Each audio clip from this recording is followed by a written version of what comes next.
ಅದು ಕಾಫಿ ಕಣಿವೆಯ beauty spot. ಅಲ್ಲಿ ಕಾಲ್ನಡಿಗೆಯಲ್ಲಿ ಸಾಗಿದ್ರೆ ಸಿಗೋದು ಆ ಎತ್ತರದ ಗುಡ್ಡ. ಆದರೆ ಆ ಗುಡ್ಡಕ್ಕೆ ಹೋಗೋದಕ್ಕೆ 2 ತಿಂಗಳಿನಿಂದ ಬ್ಯಾನ್ ಮಾಡಲಾಗಿದೆ. ನಿಷೇಧದ ನಡುವೆಯೂ ಪ್ರವಾಸಿಗರು ಚಾರಣ ನಡೆಸಿದ್ದಾರೆ. ಈ ಕುರಿತ ಒಂದು ಸ್ಪೆಷಲ್ ರಿಪೋರ್ಟ್ ಇಲ್ಲಿದೆ.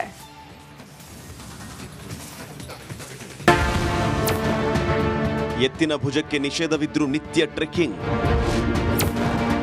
ಪ್ರವಾಸಿಗರ ಎಂಟ್ರಿ ಅರಣ್ಯ ಇಲಾಖೆಗೆ ಗೊತ್ತಿಲ್ವಾ? ಕಣ್ಣು ಹಾಯಿಸಿದಲ್ಲೆಲ್ಲ ಹಚ್ಚ ಹಸಿರು, ಮನಸ್ಸಿಗೆ ಮುದ ನೀಡುವ ಬೆಟ್ಟ ಗುಡ್ಡಗಳ ಶ್ರೇಣಿ. ಡ್ರೋನ್ನಲ್ಲಿ ಸೆರೆಯಾಗಿರೋ ಪ್ರಕೃತಿಯ ಸೌಂದರ್ಯ ಇದು. ಪಶ್ಚಿಮ ಘಟ್ಟಗಳ ಸಾಲಲ್ಲಿರೋ ಎತ್ತಿನ ಭುಜದ ಸುತ್ತಮುತ್ತಲಿನ ಮನಮೋಹಕ ದೃಶ್ಯಗಳಿದು.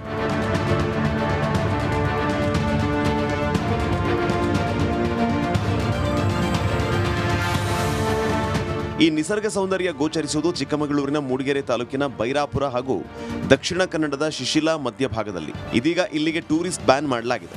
ಎತ್ತಿನ ಭುಜಕ್ಕೆ ಹೋಗಬೇಕು ಅಂದ್ರೆ ಚಾರಣದಲ್ಲಿಯೇ ಹೋಗಬೇಕು. ಭಾರಿ ಸಂಖ್ಯೆಯ ಪ್ರವಾಸಿಗರ ದಂಡು ಆಗಮಿಸ್ತಾ ಇದ್ದರಿಂದ ಅರಣ್ಯ ಇಲಾಖೆ ಸೌಕರ್ಯವನ್ನ ಕಲ್ಪಿಸುತ್ತದೆ. ಆನ್ಲೈನ್ ನಂತರ ಅನುಮತಿ ನೀಡ್ತೀವಿ ಅಂತ ಹೇಳಿದ್ರು. ಅಲ್ಲಿ ಫ್ಲೆಕ್ಸ್ ಹಾಕಿ ಬ್ಯಾನ್ ಅಂತಾನೂ ಸೂಚನೆ ನೀಡಿದ್ದಾರೆ.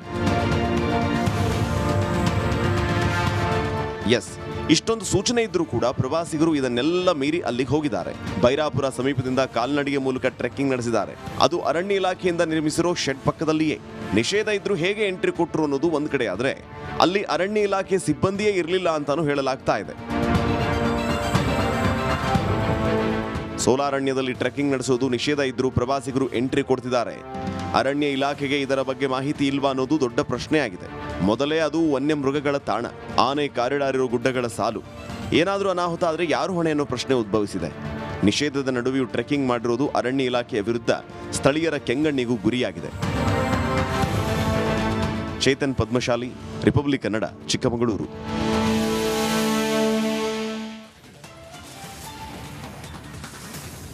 ಪರಪ್ಪನ ಅಗ್ರಹಾರದಲ್ಲಿ ಬಿಂದಾಸ್ ಆಗಿದ್ದ ದರ್ಶನ್ ಏನೋ ಬಳ್ಳಾರಿ ಜೈಲಿಗೆ ಶಿಫ್ಟ್ ಮಾಡಲಾಗಿದೆ.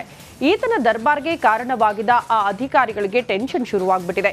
ವಿಚಾರಣೆಗೆ ಹಾಜರಾಗುವಂತೆ ನೋಟಿಸ್ ನೀಡಲಾಗಿದೆ. ಈ ಕುರಿತ ರಿಪೋರ್ಟ್ ಇಲ್ಲಿದೆ ನೋಡಿ.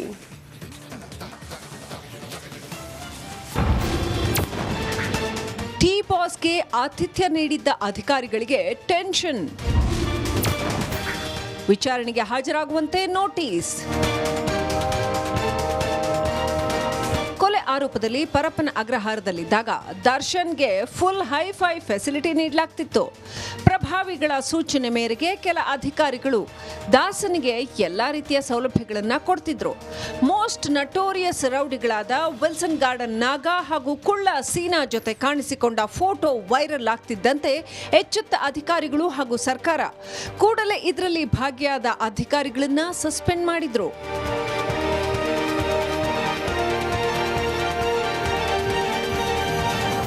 ಇದೀಗ ಸಸ್ಪೆಂಡ್ ಆಗಿರೋ ಅಧಿಕಾರಿಗಳಿಗೆ ಟೆನ್ಷನ್. ಇಬ್ಬರು ಸೂಪರಿಂಟೆಂಡೆಂಟ್ ಸೇರಿ 9 ಜನರಿಗೆ ವಿಚಾರಣೆಗೆ ಹಾಜರಾಗುವಂತೆ ನೋಟಿಸ್ ನೀಡಲಾಗಿದೆ. ಇಂದು ಬೆಳಗ್ಗೆ 10:30ಕ್ಕೆ ವಿಚಾರಣೆಗೆ ಹಾಜರಾಗುವಂತೆ ನೋಟಿಸ್ ನೀಡಲಾಗಿದೆ. ಖೈದಿಗಳಿಂದ ಹಣ ಪಡೆದು ರಾಜಾತಿಥ್ಯ ನೀಡಿರೋ ಆರೋಪ ಕುರಿತು ತನಿಖೆ ನಡೆಯಲಿದೆ. ಹಣ ಪಡೆದಿದ್ದು ನಿಜಾನಾ? ಯಾರಿಂದ ಹಣ ಪಡೆಯಲಾಗಿದೆ? ಯಾವ್ಯಾವ ಅಧಿಕಾರಿಗೆ ಎಷ್ಟೆಷ್ಟು ಹಣ ಸಂದಾಯ ಆಗಿದೆ? ಈ ಬಗ್ಗೆ ಅಧಿಕಾರಿಗಳ ಬಾಯಿ ಬಿಡಿಸಲಿದ್ದಾರೆ. ಡಿಸಿಪಿ ಸಾರಾ ಫಾತಿಮಾರಿಂದ ಸೂಪರಿಂಟೆಂಡೆಂಟ್ಗಳ ವಿಚಾರಣೆ ನಡೆಯಲಿದೆ. ಈಗಾಗಲೇ 2 ಇನ್ಸ್ಪೆಕ್ಟರ್, ಓರ್ವ ಎಸಿಪಿ ನೇತೃತ್ವದಲ್ಲಿ ತನಿಖೆ ನಡೆದಿದ್ದು, ಪ್ರಾಥಮಿಕ ತನಿಖೆ ವೇಳೆ ಅಧಿಕಾರಿಗಳ ವಿರುದ್ಧ ಸಾಲು ಆರೋಪಗಳು ಪತ್ತೆಯಾಗಿವೆ. ಇಂದು ಈ ಬಗ್ಗೆ ವಿಚಾರಣೆ ನಡೆಸಿ ಡಿಸಿಪಿ ಸಾರಾ ಫಾತಿಮಾ ಬಾಯ್ಬಿಡಿಸಲಿದ್ದಾರೆ.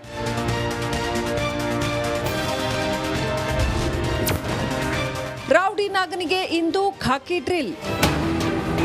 ಅಧಿಕಾರಿಗಳು ಇಂದು ನಾಗ, ಕುಳ್ಳ ಸೀನಾ, ಧರ್ಮ ವಿಚಾರಣೆ ನಡೆಸಲಿದ್ದಾರೆ.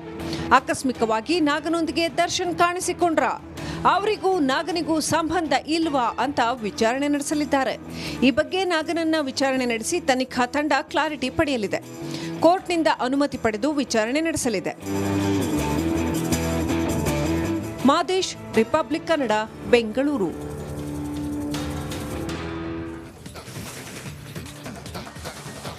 ಬಳ್ಳಾರಿ ಕೇಂದ್ರ ಕಾರಾಗೃಹದಲ್ಲಿ ಕಂಬಿ ಎಣಿಸ್ತಾ ಇರುವ ಕಾಟೇರನಿಗೆ ಈ ವಾರ ಡಬಲ್ ಟ್ರಬಲ್ ಶುರುವಾಗುವಂತೆ ಕಾಣಿಸ್ತಾ ಇದೆ.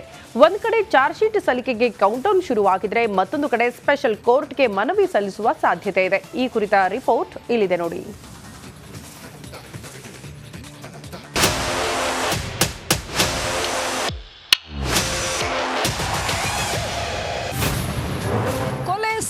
ಪಾಲಿಗೆ ಈ ವಾರ ಎರಡೆರಡು ಸಂಕಷ್ಟ. ಚಾರ್ಜ್ ಶೀಟ್ ಸಲ್ಲಿಕೆಗೆ ಕೌಂಟ್ ಡೌನ್ ಶುರು.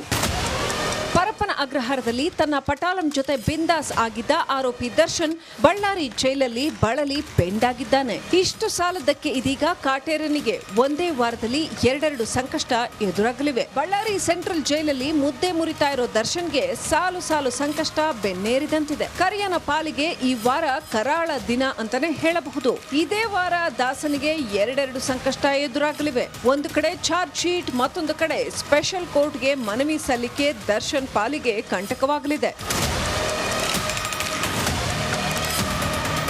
ಇಂದು ಅಥವಾ ನಾಳೆ ಪೊಲೀಸರು ಚಾರ್ಜ್ ಶೀಟ್ ಸಲ್ಲಿಸಲಿದ್ದಾರೆ. ಚಾರ್ಜ್ ಶೀಟ್ ಸಲ್ಲಿಕೆಯಾಗುತ್ತಿದ್ದಂತೆ ವಿಶೇಷ ನ್ಯಾಯಾಲಯಕ್ಕೆ ಅಂದ್ರೆ ಫಾಸ್ಟ್ ಟ್ರ್ಯಾಕ್ ಕೋರ್ಟ್ಗೆ ಮನವಿ ಮಾಡಲಿದ್ದಾರೆ. ಒಂದು ವೇಳೆ ಸ್ಪೆಷಲ್ ಕೋರ್ಟ್ಗೆ ಸರ್ಕಾರ ಅನುಮತಿ ನೀಡಿದ್ರೆ ದರ್ಶನ್ಗೆ ಸಂಕಷ್ಟಗಳ ಸರಮಾಲೆಯೇ ಎದುರಾಗಲಿದೆ. ಸ್ಪೆಷಲ್ ಕೋರ್ಟ್ಗೆ ಆದೇಶವಾದರೆ ಕೊಲೆ ಪ್ರಕರಣದ ವಿಚಾರಣೆ ನಿರಂತರವಾಗಿ ತೀವ್ರಗತಿಯಲ್ಲಿ ನಡೆಯಲಿದೆ. ವಾರದಲ್ಲಿ 2-3 ದಿನ ವಿಚಾರಣೆ ನಡೆಸುವ ಸಾಧ್ಯತೆ ಇದೆ. ಹೀಗಾಗಿ ಈ ವಾರ ದರ್ಶನ್ಗೆ ಎರಡೆರಡು ಸಂಕಷ್ಟ ಎದುರಾಗುವ ಸಾಧ್ಯತೆ ಇದೆ.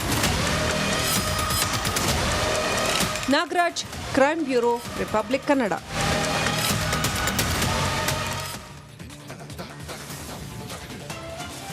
ಕೊಲೆ ಸಾರಥಿಗೆ ಬೆಂಗಾವಲಾಗಿ ನಿಂತಿದ್ದ ಅಧಿಕಾರಿಗಳನ್ನ ಸರ್ಕಾರ ಅಮಾನತು ಮಾಡಿತ್ತು. ಆದ್ರೆ ಆ ಸಸ್ಪೆಂಡ್ ಕೇವಲ ಕಾಟಾಚಾರಕ್ಕೆ ಅನ್ನೋ ಮಾತು ಕೇಳಿ ಬರ್ತಾ ಇದೆ. ಕಾರಣ ಏನು ಗೊತ್ತಾ? ಈ ಸ್ಟೋರಿ ನೋಡಿ.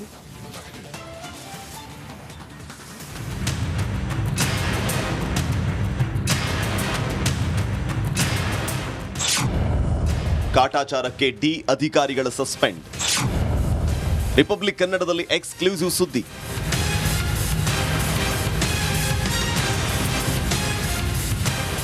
ಸೆಂಟ್ರಲ್ ಜೈಲಲ್ಲಿ ಹಗಲಿರುಳು ಕಳೆದಿದ್ದ ದರ್ಶನ್ನ ನೋಡೋದಕ್ಕೆ ಹಲವು ಕೈದಿಗಳು ದುಂಬಾಲು ಬಿದ್ದಿದ್ರು. ಆದರೂ ಅದಕ್ಕೆ ಚಾನ್ಸ್ ಸಿಕ್ಕಿರಲಿಲ್ಲ. ದಾಸನ ಬೆನ್ನಿಗೆ ನಿಂತಿದ್ದ ಕೆಲ ಅಧಿಕಾರಿಗಳು ಕಾಟೇರನಿಗೆ ಬೇಕಿದ್ದ ಎಲ್ಲ ವ್ಯವಸ್ಥೆಯನ್ನ ಮಾಡಿಕೊಟ್ಟಿದ್ರು ಅನ್ನೋ ಆರೋಪ ಇದೆ.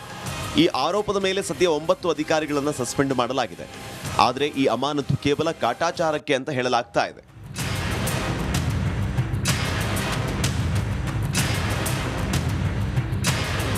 ಈವರೆಗೂ 9 ಅಧಿಕಾರಿಗಳನ್ನ ಗೃಹ ಇಲಾಖೆ ಅಮಾನತು ಮಾಡಿದೆ.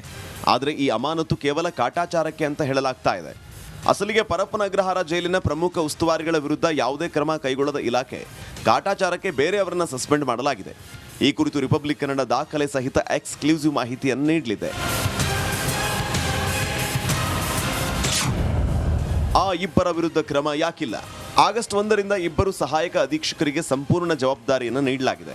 ಕರ್ಣ ಬಿ ಕ್ಷತ್ರಿ ಸಹಾಯಕ ಅಧೀಕ್ಷಕರಾಗಿ ಜವಾಬ್ದಾರಿಯನ್ನು ನೀಡಲಾಗಿದ್ದು, ಕಾರಾಗೃಹದ ಕಾರ್ಯನಿರ್ವಾಹಕ ಸಿಬ್ಬಂದಿಯ ಕರ್ತವ್ಯ ಹಂಚಿಕೆ, ರಜೆ, ಗೈರು ಹಾಜರಾದ ಸಿಬ್ಬಂದಿಯ ವಿರುದ್ಧ ಶಿಸ್ತು ಕ್ರಮ, ಅಕ್ರಮ ಚಟುವಟಿಕೆಯಲ್ಲಿ ಭಾಗಿಯಾದ ಆರೋಪ ಹೊಂದಿರುವ ಸಿಬ್ಬಂದಿಯ ವಿರುದ್ಧ ಶಿಸ್ತು ಕ್ರಮ ಕೈಗೊಳ್ಳುವುದು, ಕಾರಾಗೃಹಕ್ಕೆ ಪೂರೈಕೆಯಾಗಿರುವ ಎಲೆಕ್ಟ್ರಾನಿಕ್ ಮತ್ತು ಭದ್ರತಾ ಉಪಕರಣಗಳ ನಿರ್ವಹಣೆ,